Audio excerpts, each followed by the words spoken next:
2 ವರ್ಷ ಅದು 3ನೇ ವರ್ಷನೂ ಆಗೋದೈತೆ. ಅದೇನು ಯಾರ ಸಲಾಗಿ ನಿಲ್ಲುವುದಲ್ಲ. ನಾವು 2 ವರ್ಷ ಕಳೆದೀವಿ ಅನ್ನೋದಕ್ಕಿಂತಲೂ 2 ವರ್ಷ ಕಳೆದದ್ದಕ್ಕಿಂತಲೂ ನಾವು ಗಳಿಸಿದ್ದೇನು ಅಂತ. ಪ್ರತಿ ವರ್ಷ ಗುರು ನಮನಕ್ಕೆ ಬರಬೇಕು, ನಾವೆಲ್ಲರೂ ಬರಲೇಬೇಕು, ಬರ್ತೀವಿ. ಬಂದ ನಂತರ ನಮ್ಮ ಆಯುಷ್ಯಕ್ಕೆ ಸಾಲದಷ್ಟನ್ನ ಅಪ್ಪಗಳು ಕೊಟ್ಟು ಹೋಗ್ಯಾರ. ಅದ್ರಾಗ ನಾವು ತಗೊಳ್ಳೋದೆಷ್ಟು? ಪ್ರಸಾದ ಅಂತರೂ ತಗೊಂಡೇ ತಗೋತೀವಿ. ಕಂಡಪ್ಟಿ ಹುಗ್ಗಿ ಮಾಡ್ಯಾರ, ಅದ್ರಾಗ ಏನೂ ಉಳಿದಲ್ಲ, ನನಗೆ ಗ್ಯಾರಂಟಿ ಐತಿ. ಆ ಹುಗ್ಗಿಗಿಂತಲೂ ರುಚಿಯಾದದ್ದನ್ನ ಬುದ್ಧಿಯವ್ರು ನಮಗೆ ಕೊಟ್ಟು ಹೋಗ್ಯಾರ. ಏನ್ ಬಹಳ ದೊಡ್ಡದು ಬೇಡ, ಬುದ್ಧಿಯವ್ರಿಗೆ ಯಾವ್ಯಾವ ಹಿಡಿಸ್ತಿದ್ದೋ ಅವನ್ನ ನಮ್ಮ ಜೀವನದೊಳಗೆ ಒಂದೊಂದೇ ಮಾತುಗಳನ್ನ ಅಳವಡಿಸ್ಕೊಂಡಿವಿ ಅಂತಂದ್ರ ಈ ನಾಡು ಬದಲಾಗ್ಲಾರ್ದ ಇರುವುದಿಲ್ಲ. ನಾವು ಹೋದ ಸರಿನೂ ಇದೇ ಮಾತ ಹೇಳಿದ್ದೆ. ಅಪ್ಪಗಳು ಬಟ್ಟೆ ಹಾಕೋತಿದ್ರು, ಉಡ್ತಿದ್ರ ಬಟ್ಟೆ ರಕ್ಷಣೆಗಾಗಿ, ಶರೀರದ ರಕ್ಷಣೆಗಾಗಿ ಬಟ್ಟೆ ಉಟ್ಕೊಂಡ್ರೆ ಹೊರತು ಈ ಶರೀರದ ಸೌಂದರ್ಯವನ್ನು ಹೆಚ್ಚಿಸೋದಕ್ಕಾಗಿ ಉಟ್ಕೊಳ್ಳಿಲ್ಲ ಅನ್ನೋದನ್ನ ನಾವು ಮರಿಬಾರ್ದು. ಆಮೇಲೆ ಯಾವ ಬಟ್ಟೆ ಉಟ್ಕೊಂತೀವಲ್ಲ ಅವನ್ ಚೆನ್ನಾಗಿ ಬಳಸ್ಬೇಕನ್ನೋದನ್ನ ಅವ್ರ ಜೀವನದಿಂದ ನಾವು ಕಲಿಬೇಕು.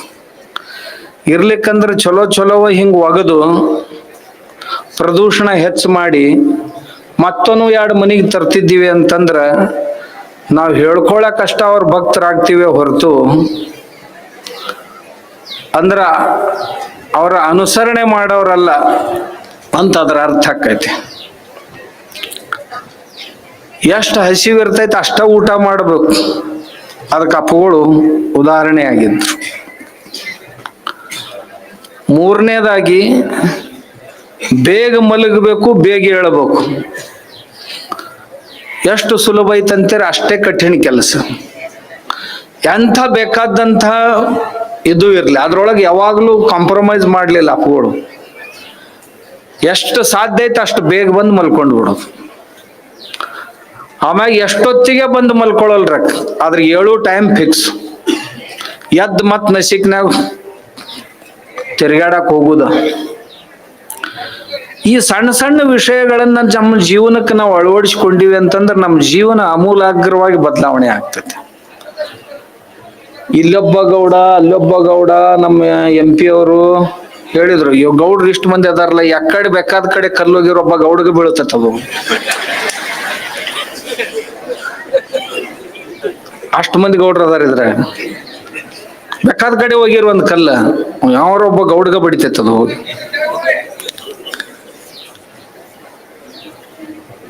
ಯಾರು ತಗೊಂತಾರ, ತಗೊಂಡವರು ತಮ್ಗೆ ಗೊತ್ತಾಗ್ಲಾರ್ದಂಗ ಬದಲಾವಣೆ ಆಗ್ತಾರ ಅಂತ ಹೇಳಿದ್ರು. ಹೌದಲ್ಲ ಬಿಟ್ಟಲ್ಲ, ರಮೇಶ್ ಅಣ್ಣವರು ಹೇಳಿದ್ರ ಆಗಲೇ.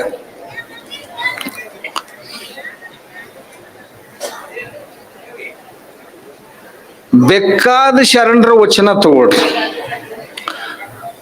ಆ ವಚನಕ್ಕ ಇನ್ನ ಈಗ ನಮ್ ಬಾಲ್ಕಿ ಅಪ್ಪುಗಳು ಅಂದಂಗ ಬೇಕಾದ ಶರಣರ ವಚನ ತಗೊಳ್ರಿ. ಆ ಶರಣರ ಉಪದೇಶ ಏನೈತಿ, ಮಾಡಿದವರು ಮತ್ತು ಯಾರಿಗಾಗಿ ಮಾಡ್ಯಾರ, ಆ ವಚನಗಳನ್ನ ಹಚ್ಚಿ ನೋಡಿದ್ರು 100ಕ್ಕೆ 100 ಕುಂದ್ರವ್ರು ಅವರೇ ಒಬ್ಬರ. ಅದ್ರೊಳಗೆ ಭಗವದ್ಗೀತೆಯ ಯಾವುದೇ ಶ್ಲೋಕ ತಗೊಳ್ರಿ, 700 ಶ್ಲೋಕದೊಳಗ ಜ್ಞಾನಿಯನ್ನ ಕುರಿತಾಗಿ, ಯೋಗಿಯನ್ನ ಕುರಿತಾಗಿ, ಭಕ್ತನನ್ನ ಕುರಿತಾಗಿ, ಕರ್ಮಯೋಗಿಯನ್ನ ಕುರಿತಾಗಿ ಏನೇನು ಕೃಷ್ಣ ಪರಮಾತ್ಮ ಹೇಳ್ಯಾನ ಅವೆಲ್ಲ 100ಕ್ಕೆ 100 ಒಂದ್ ವೇಳೆ ಹಿಂಗ್ ಹಿಡಿದು ನೋಡಿದ್ರ ಪಡಿಯಚ್ಚನ್ನ, ಆ ಪಡಿಯಚ್ಚನಾಗ ಅಪ್ಪಗಳ ಕುಂದಿರ್ಬೇಕು. ನಾವ್ ಯಾರು ಕುಂದಿರ್ತೀವಿ ಇಲ್ಲ ಗೊತ್ತಿಲ್ಲ. ಉಪನಿಷತ್ತಿನ ಮಂತ್ರಗಳನ್ನ ತಾವು ತಗೊಳ್ರಿ. ಉಪನಿಷತ್ತಿನ ಮಂತ್ರಗಳನ್ನ ಈಶಾವಾಸ್ಯ ಹಿಡ್ಕೊಂಡು ಬೃಹದಾರಣ್ಯಕದವರೆಗೆ ಅಪೋಳಂತರು ಎಲ್ಲ ಉಪನಿಷತ್ತುಗಳನ್ನು ನಮಗ್ ಬೋಧನೆ ಮಾಡ್ಯಾರ. ಈಶ, ಕೇನ, ಕಠ, ಮುಂಡಕ, ಮಾಂಡೂಕ್ಯ, ಪ್ರಶ್ನ, ಐತರೇಯ, ತೈತರೇಯ, ಛಾಂದೋಗ್ಯ, ಬೃಹದಾರಣ್ಯಕ, ಶ್ವೇತಾಶ್ವೇತರ ಎಲ್ಲ ಉಪನಿಷತ್ತುಗಳನ್ನು ಯಾವ್ದಿಲ್ಲ ಯಾವ ಊರಾಗರ ಅಪೋಳ ನಮಗ ಹೇಳ್ಯಾರ. ಆದ್ರೆ ಅವ್ರದ್ದು ವಿಶೇಷತೆ ಏನು? ಯಾವುದನ್ನ ಆಚರಣೆಯಲ್ಲಿ ತರ್ಲಿಕ್ಕೆ ಸಾಧ್ಯವಿಲ್ಲ ಅದನ್ನ ಎಂದೂ ಪ್ರವಚನದಾಗ ಅಪ್ಪೋಳು ಹೇಳಿಲ್ಲ ಇವತ್ತೆಂತ. ಯಾವುದು ಆಚರಣೆಗೆ ಸಾಧ್ಯವಿಲ್ಲೋ ಹೇಳಿಲ್ಲ. ಆಮ್ಯಾಗ ಅಪ್ಪೋಳು ಹೇಳ್ಯಾರಂದ್ರ ಅದು 100% ಆಚರಣೆಗೆ ಸಾಧ್ಯ ಇದ್ದದ್ದನ್ನ ಹೇಳ್ಯಾರ. ಆ ಬೇಕಾದ ಶ್ಲೋಕಗಳನ್ನು ತಗೊಳ್ರಿ. ಒಬ್ಬ ಜ್ಞಾನಿಯನ್ನ ಕುರಿತು, ಒಬ್ಬ ದಾರ್ಶನಿಕನನ್ನ ಕುರಿತು, ಒಬ್ಬ ಋಷಿಯನ್ನ ಕುರಿತು ಏನು ಶ್ಲೋಕಗಳದಾವು, ಆ ಶ್ಲೋಕಕ್ಕೆ ಹೊಂದವ್ರು ಇವತ್ತು ಯಾರ ಸಿಗ್ತಾರೇನೋ ಅಂತ ನೋಡಿದ್ರ ಮತ್ತ ಅವ್ರ ಹತ್ರ ಹೋಗ್ತಾವು ಎಲ್ಲ ಶ್ಲೋಕಗಳು.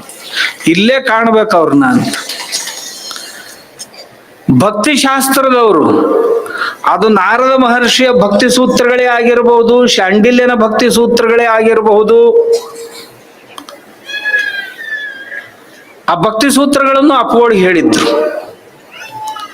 ಆ ಎಲ್ಲ ಭಕ್ತಿ ಸೂತ್ರಗಳನ್ನ ಎಷ್ಟು ತಿಳಿಯಾಗಿ ಹೇಳಿದ್ರೆ ಅದ್ರೊಳಗ ಎಲ್ಲ ಸೂತ್ರಗಳನ್ನ ಅಳವಡಿಸಿಕೊಂಡು ನಡೆಯೋರು ಯಾರು ಸಿಗ್ತಾರೆ ಅನ್ಪ ಕೇಳಕ್ ಬಾಳ ರುಚಿ ಅನ್ನಿಸ್ತಾವು. ಆದ್ರೆ ಆಚರಣೆ ಕಠಿಣ ಇರ್ತೈತಿ. ಅಪೋಳ ಅದ್ರೊಳಗ ಎಲ್ಲದ್ರೊಳಗೂ ಕೂಡ್ತಿದ್ರು. ಪತಂಜಲಿಯ ಯೋಗ ಶಾಸ್ತ್ರವನ್ನ ತಗೊಂಡ್ರು ಸಹಿತ ಎಷ್ಟು ಸೂತ್ರಗಳನ್ನ ಬಿಡಿಸಿದ್ರು. ಆ ಎಲ್ಲ ಸೂತ್ರಗಳಿಗೆ ಉದಾಹರಣೆಗಳು. ನಮ್ಮ ಸಂಗಮ ದೇವರಿದ್ದಾಗ ಕೆಲವೊಂದು ಬಂಧ ಮುದ್ರೆಗಳ ವಿಷಯ ಬರ್ತಿತ್ತು. ಸಂಗಮ ದೇವರು ಒಂದ 2-3 ವರ್ಷ ಬಿಹಾರದ ಯೋಗ ಮಹಾವಿದ್ಯಾಲಯದೊಳಗೆ, ಅಂತಾರಾಷ್ಟ್ರೀಯ ವಿದ್ಯಾಲಯದೊಳಗೆ ಕಲ್ತು ಬಂದಿದ್ರು. ಅವ್ರಿಗೆ ಕೇಳ್ತಿದ್ರು ಬುದ್ಧಿಯವ್ರು, ಇದು ಹಿಂಗಂದ್ರೇನು ಏನ್ ಮಾಡಿರೇನು ಪ್ರಾಕ್ಟಿಕಲ್ ಅಂತ. ಇವರು ಇಲ್ಲ ಅದು ನನಗೆ ಬರುದಿಲ್ಲ ಅಂತಿದ್ರು. ನಾವು ಬೆಳಗ್ಗೆ ವಾಕಿಂಗ್ ಹೋಗಿ ಬಂದ ಕೂಡಲೇ ಅಪ್ಪುಗಳು ಅವ್ನು ಮಾಡಿ ತೋರಿಸ್ತಿದ್ರು.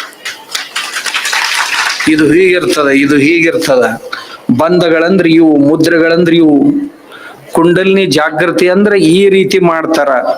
ಯಾವ ವಿಷಯಗಳನ್ನ ನಾವ್ ಎಂದೂ ಕೇಳಿಲ್ಲೋ ಮತ್ತು ಯಾರು ಇವತ್ತು ಹೇಳ್ತಾರಲ್ಲ ಅವ್ರು ಹೇಳಿದವ್ರಿಗೆ ಯಾರಿಗೆ ಅವ್ನು ಮಾಡಿ ತೋರ್ಸಕ್ ಬರುದಿಲ್ಲೋ ಅವನ್ನೆಲ್ಲ ಬುದ್ಧಿಯವರು ಮಾಡಿ ತೋರಿಸ್ತಾರೆ. ಆದ್ರಿಂದ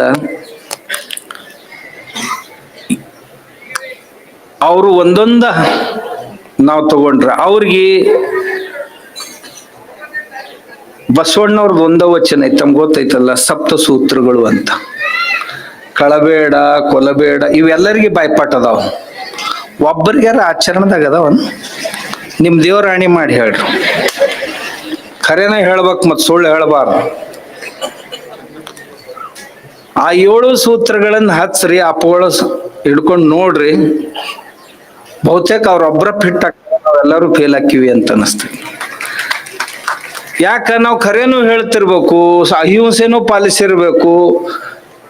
ನಾವೇನು ಹಿಂಸೆನೂ ಮಾಡಂಗಿಲ್ಲ ಅಂತ ತಿಳ್ಕೊರಿ. ತನ್ನ ಬಣ್ಣಿಸಬೇಡ ಇದರ ಹಳಿಯಲು ಬೇಡ ಅಂತ ನಾವ್ ಯಾವಾಗ ಹೇಳ್ತೀವಲ್ಲ, ಎಲ್ಲಾ ಫೇಸ್ಬುಕ್ ಪೇಜ್ ಫೇಲ್ ಆಕ್ಕವ. ಯಾಕಂದ್ರ ತಕ್ಷಣ ಲೈಕ್ ಮಾಡ್ರಿ ಮತ್ತು ಶೇರ್ ಬೆಲ್ ಬಟನ್ ಒತ್ತಿ ಶೇರ್ ಮಾಡ್ರಿ. ಇದು ತನ್ನನ್ನು ಬಣ್ಣಿಸ್ಕೊಂಡಂಗ ಆಗುದಿಲ್ಲ. ಎಲ್ಲ ಸ್ವಾಮಿಗಳದ್ದು ನೋಡಿ ನಾನು ಇತ್ತೀಚೆಗೆ ನಾನು ಹಿಡ್ಕೊಂಡು ಹೇಳಕತ್ತೀನಿ. ಮತ್ ನಿಮ್ಗ ನಾ ಹಂಗ ಅನ್ನೋದಿಲ್ಲ, ಖರೆ ಹಂಗಿರ್ತೈತಿ ಎಲ್ಲ.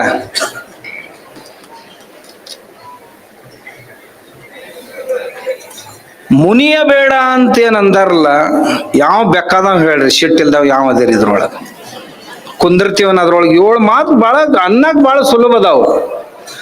ಯಾವಾಗಿಲ್ಲ ಯಾವಾಗಾರ ಯಾರ ಮ್ಯಾಗಾರ ಹರಿ ಹಾದವ್ರ ಅದಿರೇ ಇಲ್ಲ. ಅಪ್ಪಗಳಿಗೆ ಸಿಟ್ಟು ಬಂದದ್ದನ್ನ ನಾವು ನೋಡ್ಲಿಲ್ಲ. ಅವ್ರಿಗೆ ಸಿಟ್ಟು ಬಂದಿತ್ತಂದ್ರ ನಮ್ಮಂತವ್ರ 4-6 ಮಂದಿಗೆ ಅಷ್ಟ ಈಗ ಸಿಟ್ಟಿನಾಗ ಅದಾರ ಅಂತ ಅನಿಸ್ತಿತ್ತು. ಈ ಲೋಕದಾಗಂತೂ ಅವ್ರಿಗೆ ಸಿಟ್ಟು ಬಂದದ್ದನ್ನ ಯಾರೂ ನೋಡಿಲ್ಲ. ಸಿಟ್ಟಿಗೆ ಬಂದಿದ್ದನ್ನ ಅವ್ರ ಸಿಟ್ಟಿಗೆ ಬಂದ್ರೆ ಹೆಂಗ, ಸಿಟ್ಟಿಗೆ ಬಂದ್ರೆ ಒಂದ್ 5 ನಿಮಿಷ ಯಾರು ಕೂಡ ಒಟ್ಟ ಮಾತಾಡ್ತಿದ್ದಿಲ್ಲ.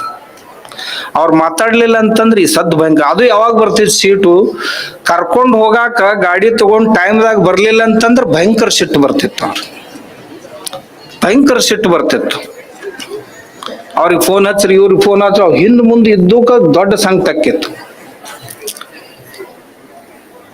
ಅಷ್ಟು ಬಾಳ ಸಿಟ್ಟು ಬಂತಂತಂದ್ರ ಸುಮಾರು ಒಂದು 15-20 ನಿಮಿಷದ ತನ ಒಟ್ಟ ಗಾಡ್ಯಾಗ ಕುಂತವ್ರು ಯಾರು ಕೂಡ ಮಾತಾಡ್ತಿದ್ದಿಲ್ಲ.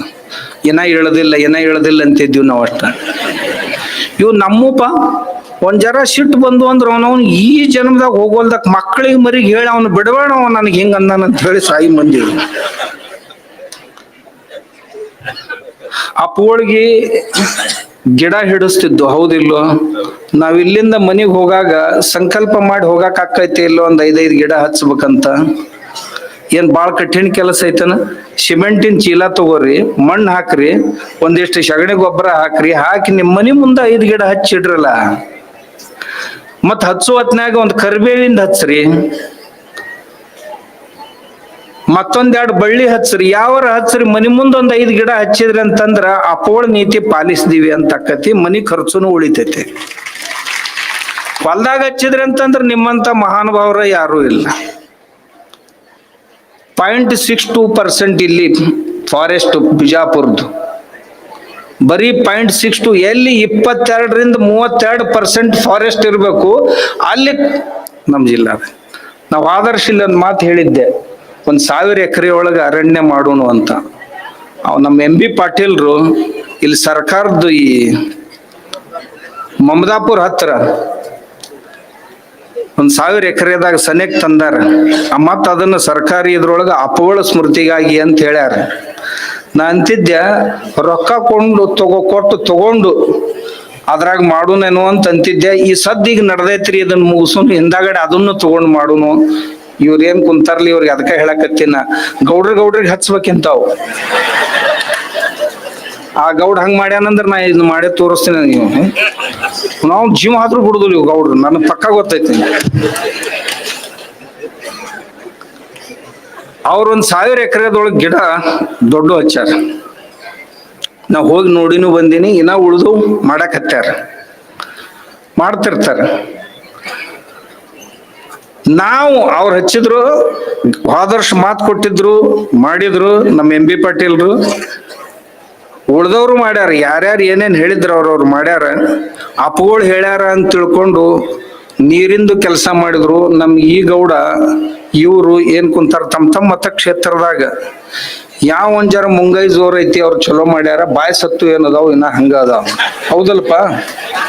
ಯಾರು ಮುಂಗೈ ಜೋರ್ನವ್ರ ಅದಾರ ತಮ್ಮ ತಾಲೂಕ್ನಾಗ ಏನೇನ್ ಮಾಡ್ಕೊಳ್ಳೋದು ಎಲ್ಲ ಮಾಡ್ಕೊಂಡಾರ. ಅಂದ್ರ ಮುಂಗೈ ಜೋರ್ ಇದ್ದವ್ರು ಕೆಲಸ ಹಾಕಾವು. ವಿಜಯಶಂಕರ್ಜಿ ಹಿಂಗೈತಿ ಇಲ್ಲಿ ಮಂದಿ ಕೆಲಸ. ಇವು ನಮ್ ಕಡೆ ಗೌಡ್ರು ಅದಾವಲ್ಲ, ಮಾಡಿದ್ರ ತಾವ ಮಾಡ್ಬೇಕು, ಮತ್ ಯಾರನ್ನು ಮಾಡಿ ಕೊಡುದಿಲ್ಲ.